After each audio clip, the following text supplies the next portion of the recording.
नमस्कार। Yes news मराठीच्या या फेसबुक लाईव्ह मध्ये मी शिवाजी सुरवसे सोलापूरकरांचं मनापासून स्वागत करतोय। आज रविवार म्हणजेच नाही म्हटलं तर थोडा विश्रांतीचा दिवस, तरीही आपल्या डोक्याला काहीतरी हेडेक देण्यासाठी, आपल्या डोक्याला काहीतरी चालना देण्यासाठी, सोलापूरकरांच्या मनातली गोष्ट बोलण्यासाठी आज हा फेसबुक लाईव्ह मी आपल्यासमोर सादर करीत आहे।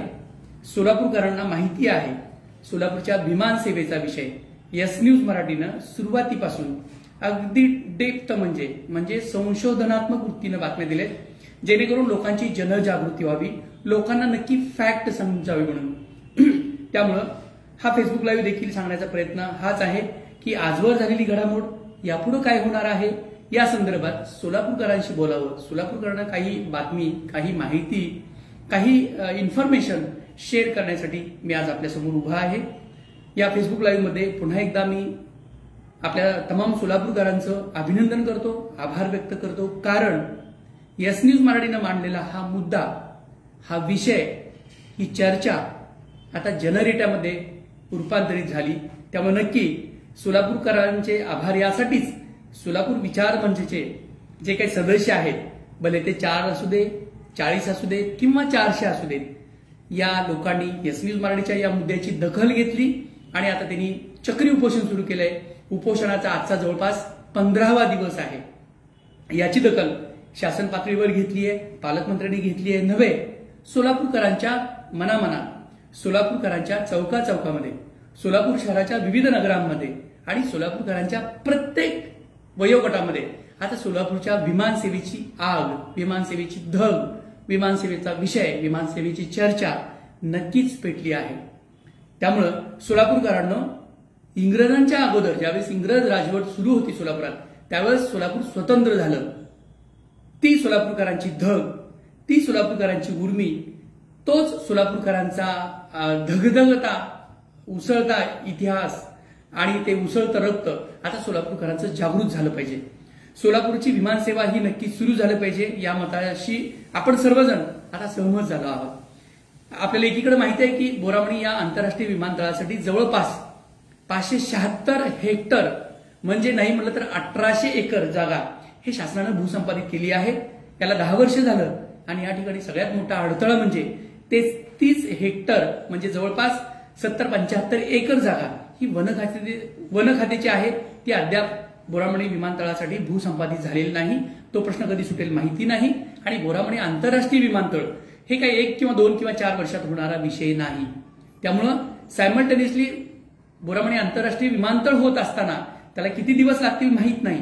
त्यामुळं ते होत असताना सोलापूरकरांनी होडगी रोडवरून 2012 पर्यंत जी काही किंगफिशरची एअरलाईनची विमानसेवा सुरू होती ती पूर्ववत सुरू करावी यासाठी मागणी सुरू केलेली आहे, यासाठी आंदोलन सुरू केलेलं आहे। त्यामुळं याच आंदोलनाचा नक्की टप्पा काय आहे हे मी आपल्याला सांगत आहे। आपल्या सगळ्यांना कल्पना आहे की महापालिकेचे आयुक्त पी शिवशंकर यांची बदली झाली आहे, ते उद्या चार्ज आपला सोडतील, उद्या दुपारपर्यंत ते सोलापुरात आहेत आणि त्याच ठिकाणी नागपूरवरून वस्त्रोद्योग खात्याच्या संचालक, ज्या सोलापूर महापालिकेच्या पहिल्या महिला आयुक्त होणार आहेत अशा शीतल उगले तेली या उद्या सोलापूर महापालिकेचा आयुक्त पदाचा पदभार घेणार आहेत आणि उद्याच सिद्धेश्वर कारखान्याच्या बेकायदेशीर चिन्ही संदर्भात हायकोर्टाच्या आदेशानुसार कारखान्याची सुनावणी घेतली जाणार आहे। आता त्या उद्या चार्ज घेणार आहेत, उद्या त्यांचा पहिला दिवस आहे, त्यामुळे उद्या त्या सुनावणी घेतील का, उद्याच त्या निकाल देतील का, याबाबत थोडं नाही म्हटलं तर संदिग्ध वातावरण आहे, शंका देखील आहे। त्यांना तो विषय समजून घ्यावा लागेल आणि त्यानंतर त्या डिसिजन देतील असं वाटतंय। त्याच पद्धतीनं कारखाना सुरू करताना प्रदूषण नियंत्रण मंडळाची एनओसी घेतल्याशिवाय कारखान्याचं गळापंगाम करता येणार नाही। तसेच कोजनचा जो प्लांट उभा केलाय त्याला प्रदूषणाची एनओसी घेतल्याशिवाय तो सुरू करता येणार नाही, असा शासन कायदा सांगतो, असा नियम आहे। असं असताना देखील नियमांचं उल्लंघन करून कारखाना सुरू केला। प्रदूषण नियंत्रण मंडळाने त्यांना नोटीस पाठवली, नोटीस पाठवल्यानंतर क्लोजर रिपोर्ट पाठवला, म्हणजे तो पूर्ण कोजनचा प्लांट बंद करण्याची नोटीस पाठवली। मात्र जो काही ड्रामा झाला तुम्हाला माहित आहे आणि पुन्हा एकदा कायद्याचं उल्लंघन झालं, कायदा हातात घेण्याचा प्रयत्न झाला आणि तो प्रदूषण नियंत्रण मंडळाचा विषय असाच बाजूला पडला। यालाही आता 1-1.5 वर्षाचा कालावधी लोटतोय आणि आता पुन्हा एकदा ज्या प्रदूषण करणाऱ्या सिद्धेश्वर कारखान्याच्या संदर्भात उद्या म्हणजे 21 नोव्हेंबर रोजी एनजीटी नॅशनल ग्रीन ट्रिब्युनल म्हणजेच हरित लवादासमोर सुनावणी होणार आहे। पाठीमागच्या महिन्यात सुनावणी झाली, मात्र सिद्धेश्वर कारखान्यानं वेळ मारून नेली। आमच्याकडे डीजीसीएचा अहवाल आलाच नाही असं सांगितलं आणि आम्हाला अभ्यास करण्यासाठी वेळ द्या म्हणून अशी वेळ मागितली, जी की आता 21 तारखेला सुनावणी होणार आहे। त्यामुळे उद्या काय सुनावणी होणार आहे, 2 सुनावणी आहेत। एक महापालिका आयुक्त बेकायदेशीर चिमणी संदर्भात सुनावणी घेणार आहे आणि दुसरी हरित लवाद एनजीटीकडे प्रदूषणासंदर्भात सुनावणी होणार आहे। या दोन्ही बाबीकडे सोलापूरकरांचं लक्ष लागलंय। नक्की काय होते आपण बघणारच आहोत। दरम्यान सिद्धेश्वर कारखान्यानं 93 मीटर उंचीची जी काय बेकायदेशीर चिमणी बांधली त्याला परवानगी नाही, या संदर्भाचा विषय नक्कीच पेटला आहे। गेल्या महिन्यात पालकमंत्री राधाकृष्ण विखे पाटील यांची नियुक्ती झाल्यानंतर पहिलीच पत्रकार परिषद झाली आणि त्या पत्रकार परिषदेमध्ये त्यांनी सोलापूरकरांना असं आश्वासन दिलं होतं, 1 महिन्यामध्ये मी या संदर्भात बैठक घेऊन याबाबत योग्य तो तोडगा काढतो। पालकमंत्री काय म्हणाले हे आपल्यासमोर नक्कीच आहे। त्यानंतर कालच म्हणजे 2 दिवसापूर्वी पालकमंत्री सोलापुरात आले। महिन्यानंतर त्यांनी पुन्हा जे काही प्रश्न विमानसेवेसंदर्भात विचारले गेले त्या संदर्भात वेगवेगळी वक्तव्य केली, कॅमेऱ्यासमोर वेगळी वक्तव्य केली आणि कॅमेरा नसताना वेगळी वक्तव्य केली। वास्तविक पाहता तांत्रिक मुद्द्याचा विचार केला, डीजीसीएचा विषयाचा अभ्यास केला किंवा जे वैमानिक आहेत त्यांनी लिहिलेल्या टिप्पणीचा अभ्यास केला किंवा जे तांत्रिक मॅनेजर त्यांचे होते त्यांना विचारलं, तर हे सगळ्यांना माहित आहे की सिद्धेश्वर कारखान्याची बेकायदेशीर चिमणी जी फनेल झोनमध्ये येते, म्हणजेच टेक ऑफ आणि लँडिंग करताना ज्या फनेल झोनमध्ये ही चिमणी येते, एका साईडला जुनी चिमणी आहे, दुसऱ्या साईडला नवीन बांधलेली म्हणजे 2013-14 मध्ये बांधलेली चिमणी आहे। या संदर्भात हे अडथळा पूर्ण दूर केल्याशिवाय या ठिकाणी जे काही प्रवासी वाहतूक आहे ती सुरू करता येणार नाही। व्हीआयपीची विमानं मध्यंतरीच्या कालावधीमध्ये उतरणे देखील बंद केलं होतं, मात्र विमानतळावर होडगी रोड विमानतळावर सुरक्षा व्यवस्था नव्हती म्हणून ती बंद करण्यात आली होती।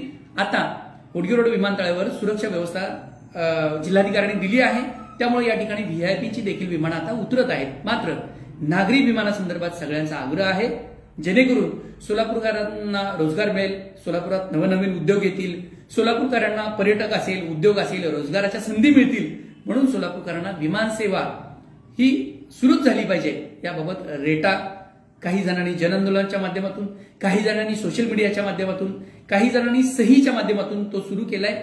या संदर्भात पालकमंत्री आले आणि जे काही प्रश्न विचारले त्यांना देखील पुन्हा त्यांनी टोलवाटोलीची उत्तर दिली। वास्तविक पाहता डीजीसीएनं यापूर्वीच वरिष्ठ अधिकाऱ्याने अहवाल दिलाय। पुन्हा एकदा टाइमपास करण्यासाठी गेल्या 10 दिवसापूर्वी डीजीसीएनं सुनावणी घेतली, पुनर्तपासणी, आणि पुन्हा एकदा डीजीसीएनं टाइमपास करण्याची भूमिका सुरू केली आहे। पुन्हा कारखान्यांना 45 दिवसाची मुदत दिली। नक्कीच यामध्ये काहीतरी घोडं पेट खाते। या डीजीसीएच्या अधिकाऱ्यांना सोलापूरकरांनी जाब विचारला पाहिजे। वास्तविक पाहता या पाठीमागचं वेगळं काहीतरी गणित आहे। डीजीसीएचे अधिकारी पैसे घेतात का, पैसे देऊन अहवाल देतात का, पैसे घेऊन पूर्वीचा दिलेला अहवाल तो विलंब करतात का, याची देखील शंका आता सोलापूरकरांना निर्माण झाली आहे। शिवाय पालकमंत्री काय सांगितले, महापालिका आयुक्तांनी डीजीसीए तसेच प्रदूषण नियंत्रण मंडळ यांची एकत्रितपणे सुनावणीच्या वेळेस त्यांना बोलवावं म्हणून, असं शक्य नाहीये। पालकमंत्री हे शासन आहेत, पालकमंत्र्यांनी यामध्ये लीड घेतला असता तर कदाचित हा प्रश्न 8 दिवसात संपला असता।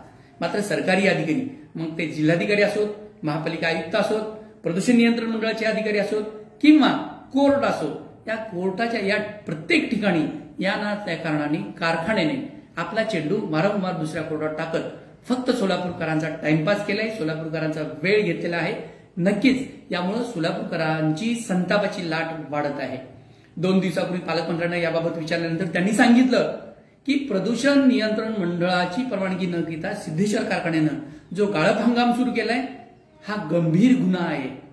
मग त्यांनी का सांगितलं नाही प्रदूषण नियंत्रण मंडळाच्या अधिकाऱ्यांना तुम्ही 8 दिवसात गुन्हा दाखल करा म्हणून? जर त्यांना या प्रश्नासंदर्भात चाड असेल, प्रदूषणासंदर्भात खरंच त्यांच्या मनात चीड असेल, तर त्यांनी प्रदूषण नियंत्रण मंडळाच्या अधिकाऱ्यांना तातडीनं या संदर्भात गुन्हा दाखल करावा, या संदर्भात कारखान्यांना क्लोजर रिपोर्ट पाठवावी, असे आदेश का दिले नाही? त्यामुळं सर्वच लोकप्रतिनिधी कारखान्याच्या बेकायदेशीर चिमणी संदर्भात पाठराखण करतात हे पुन्हा एकदा सिद्ध झालंय।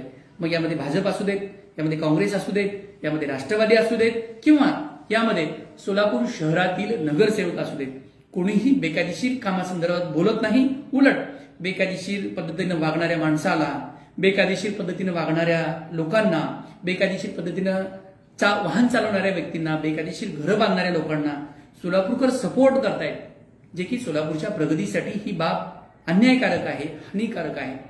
सोलापूरकर बोलत नाहीत म्हणून सोलापूरकरांनी आता सोलापूरकरांच्या प्रगतीसाठी, स्वतःच्या प्रगतीसाठी, आपल्या मुलाबाळांच्या प्रगतीसाठी बोललं पाहिजे. आपल्या हक्कासाठी, आपल्या जाणीवेसाठी त्या प्रशासनावरती दबाव निर्माण केला पाहिजे.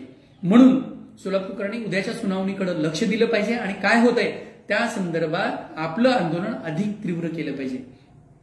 वास्तविक आता सोलापूर विचार मंचच्या माध्यमातून जे काही आंदोलन सुरू आहे 15 दिवसात अनेकांचा पाठिंबा मिळतोय, अनेक जण सक्रिय पाठिंबा देत नाहीत. काही ठिकाणी चांगल्या गोष्टी घडत असल्या तरी ह्या आंदोलनाच्या माध्यमातून ही धगधग कायम ठेवली पाहिजे.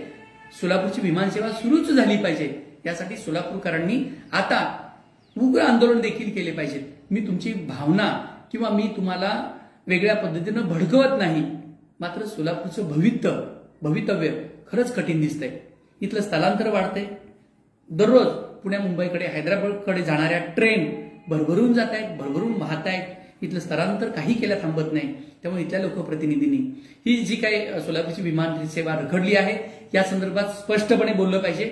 जे कोण चुकतायत त्यांच्याकडे तुमची चूक झाली असं सांगितलं पाहिजे आणि शासन, प्रशासन, न्यायव्यवस्था यांच्यावरती दबाव वाढवला पाहिजे. जे नियमानुसार आहे ते झालं पाहिजे. तुम्हाला चिमणी जरी पाडायची नसेल, पाडू नका, मात्र सोलापूरकरांना विमानसेवा द्या ना. ज्यांनी बोरावणी विमानतळाकडे बोट दाखवली की ते आंतरराष्ट्रीय विमानतळ झालं पाहिजे, 100% ते झालंच पाहिजे, त्या मताशी मी देखील सहमत आहे. मात्र त्या बोरावणी विमानतळाचा विकास होण्यासाठी आपण लोकप्रतिनिधींनी, मग ते सुशीलकुमार शिंदे असू देत, प्रणित शिंदे असू देत, आमदार सुभाष देशमुख असू देत, आमदार विजयकुमार देशमुख असू देत, खासदार जयसिद्धेश्वर शिवाचार्य असू देत, जे सोलापूर शहरामध्ये राहतात लोकप्रतिनिधी, त्यांनी काय पाठपुरावा केला? त्यांनी काय आपलं वजन खर्ची घातलं? त्यांनी काय आपल्या वरिष्ठ नेत्यांना काय अहवाल दिला का? या संदर्भात देखील ते बोलत नाही. त्यामुळे सोलापूरकरांची प्रगती झाली पाहिजे. याबाबत सोलापूरकरांच्या लोकप्रतिनिधी संदर्भात सोलापूरकरांच्या मनामध्ये संभ्रम आहे, त्यांच्या मनात शंका आहे, त्यांच्या मनात तीव्र भावना देखील या लोकप्रतिनिधींच्या बाबतीत आहेत. ते वारंवार कमेंट्सच्या माध्यमातून, वारंवार फेसबुकच्या माध्यमातून लिहितात देखील. त्यामुळं सोलापूरच्या तरुणाईची भाषा, सोलापूरकरांच्या उद्योजकांची भाषा, सोलापूरकरांच्या भावना, सोलापूरकरांच्या व्यापाऱ्यांच्या ज्या काय मतमतांतर आहेत याचा आदर सोलापूरकरांच्या, सोलापुरातील लोकप्रतिनिधींनी त्यांच्या भावनांचा, त्यांच्या मतांचा आदर केला पाहिजे. नाहीतर येणाऱ्या महापालिका निवडणुकीमध्ये, येणाऱ्या विधानसभा निवडणुकीमध्ये नक्कीच सोलापूरकर याबाबत दखल घेतील असं वाटतंय. का तर आपण बघतोय की प्रत्येक गोष्टीमध्ये टाइमपास केला जातोय.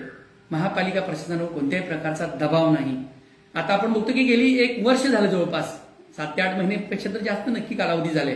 महापालिकेमध्ये प्रशासन आहे, प्रशासनाच्या हातात अमाप अधिकार आहेत. मात्र पी. शिवशंकर यांची प्रशासकीय कारकीर्द सुरू झाल्यानंतर ते खूप चांगलं काम करून दाखवतील असं वाटलं, मात्र त्यांनी काय तेवढं म्हणावं त्या पद्धतीनं काम केलेलं नाही. या सर्व बाबीकडे आपण पाहिलं तर सोलापूरकरांचा प्रशासनावरचा दबाव कमी होतोय. सोलापूरकर आपल्या मागण्यासंदर्भात कमी पडतायत असं नक्की म्हणावं लागेल.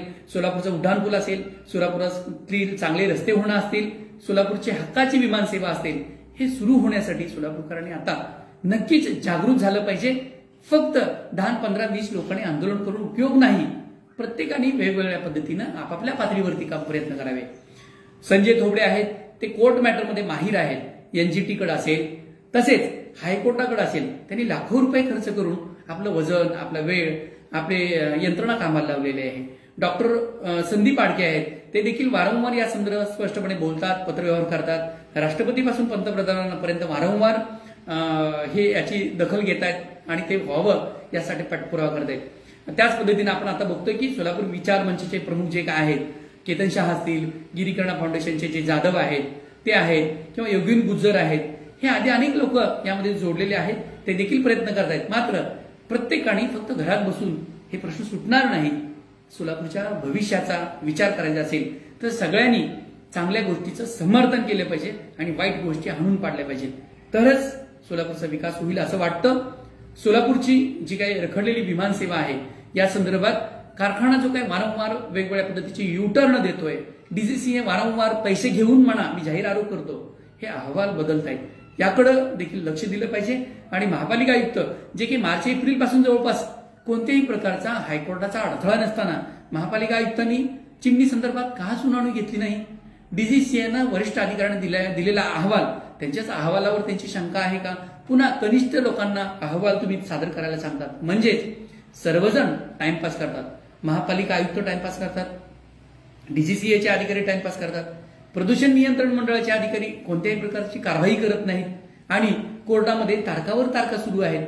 सोलापूरकरांना उल्लू बनवण्याचं काम या सर्वच यंत्रणांनी सुरू केलं आहे. म्हणून जे बेकायदेशीर वागतायत त्यांची हिंमत वाढत आहे. हे कायद्याचं राज्य आहे का? हे कायद्याचं प्रशासन आहे का? याबाबत सोलापूरकरांनी विचार करणं गरजेचं आहे. आता बघूया, ही अंतिम टप्प्यात आलेली लढाई आहे. उद्या महापालिकेचे आयुक्त सुनावणीमध्ये काय निर्णय घेतात आणि एनजीटी राष्ट्रीय हरित लवाद प्रदूषणासंदर्भात कोणती ऍक्शन घेतोय. शिवाय प्रदूषण नियंत्रण मंडळाचे अधिकारी कारखान्याला वारंवार फक्त नोटीस कागदोपत्री देण्यापेक्षा प्रत्यक्षात काय कारवाई करतायत का? आणि क्लोजर रिपोर्ट म्हणजेच ही कोजनची चिमणी बंद करून हा कोजनचा पूर्ण जो बेकायदेशीर प्लांट आहे तो बंद करतायत का, हे आपण बघणं गरजेचं आहे. पुन्हा एकदा तुम्हाला सांगतो, कोजनची 93 मीटर उंचीची बेकायदेशीर चिमणी जी बांधली आहे ती जरी बंद केली तर कोजन बंद होईल, कारखान्याचा गळीत हंगाम अद्याप बंद होणार नाही.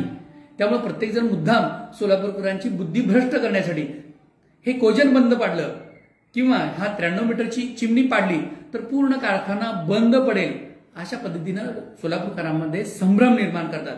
मात्र मी तांत्रिक अधिकाऱ्यांकडून माहिती घेतली, कोजनचा प्लांट जरी बंद केला किंवा चिमणीचं कनेक्शन जरी बंद केलं तर कोणत्याही पद्धतीत सिद्धेश्वर कारखान्याचा गळीत हंगाम बंद होणार नाही.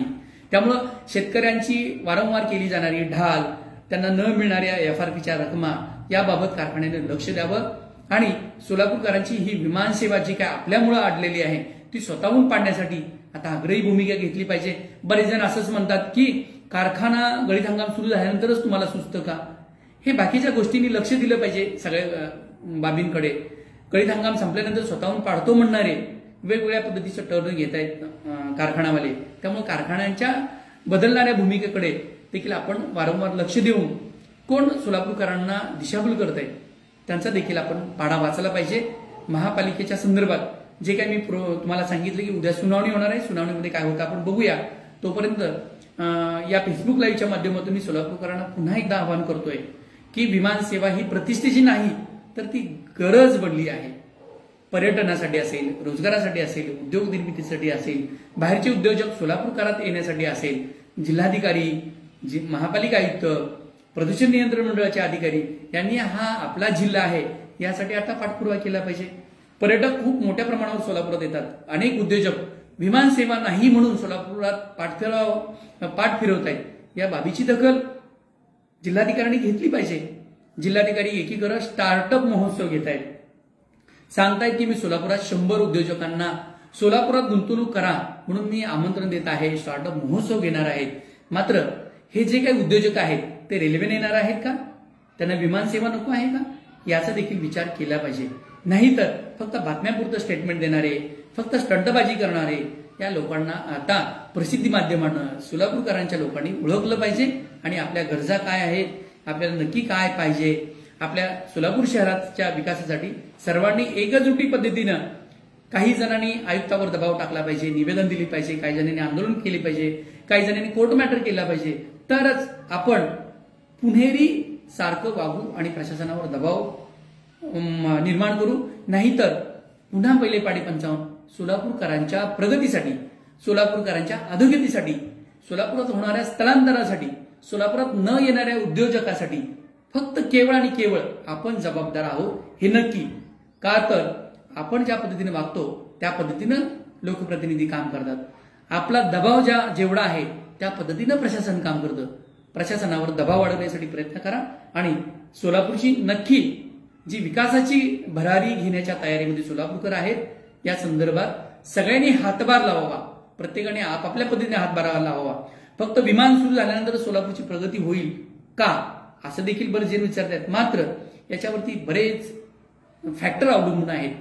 नक्की उद्योजक आल्यानंतर इथल्या तरुणांना रोजगार मिळेल, इथलं पर्यटन वाढेल, अनेक नवनवीन कल्पना इथं साकारल्या जातील. म्हणून पुन्हा एकदा कळकळीची विनंती आहे, सोलापूरची होडगी रोडवरील विमानसेवा तातडीने सुरू करा आणि बोरामणी आंतरराष्ट्रीय विमानतळासाठी जे काही मोठे नेते आहेत देशाचे, राज्याचे, यांना भेटा. माझं तर मत आहे जे की बोरामणी आंतरराष्ट्रीय विमानतळ आहे, ज्याची जागा भूसंपादन केलेली जागा जवळपास 1700-1800 एकरची आहे, असं विमानतळ या ठिकाणी होण्यासाठी सोलापूरच्या भाजपच्या सर्व पदाधिकाऱ्यांनी मोठ्या नेत्यांना भेटून हे विमानतळ विकसित करण्यासाठी अदानी समूहाकडे दिलं तर असा देखील विचार करायला काय हरकत नाही. अदानी समूहाकडे जर हे 1800 एकर जागा बोरामणी आंतरराष्ट्रीय विमानतळाची दिली तर नक्की 2-3 वर्षामध्ये सोलापुरात अदानी एअरपोर्ट सुरू करतील.